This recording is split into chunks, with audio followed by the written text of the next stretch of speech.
internet is to human interaction as Pringles are to potatoes. Closeness and companionship are ground up into an unrecognizable slurry, then artificially reconstituted into a mockery of their natural form.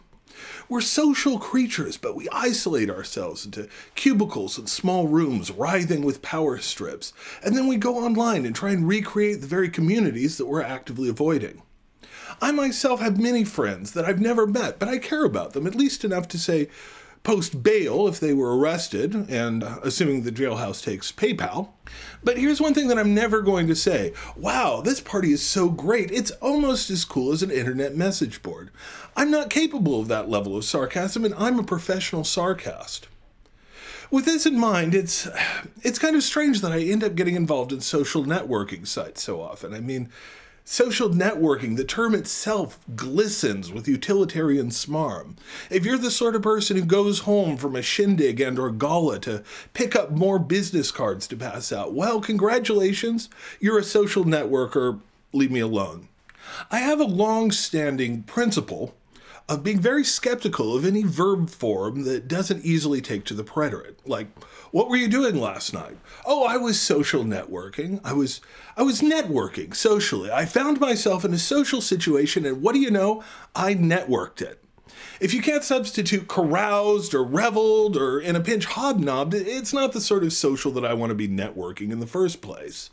Nonetheless, I feel obligated to keep up with cutting-edge online communication sites, which basically means I sign up for whatever Jason Kotke tells me to. And that's how I got involved with Twitter.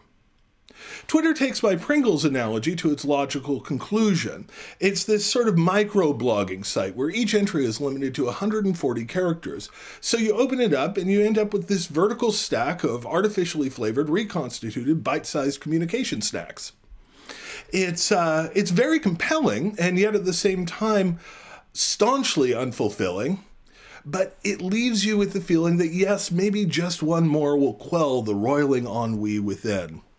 Like an elderly widow keeping the television on for some semblance of company, I often leave a Twitter window open while working, and then over the day I learn such vital facts as Jonathan Coulton is riding in a minivan cab, Will Wheaton likes the new B-52s album, and Jason Kotke himself, and I'm quoting here, is having a really crappy morning.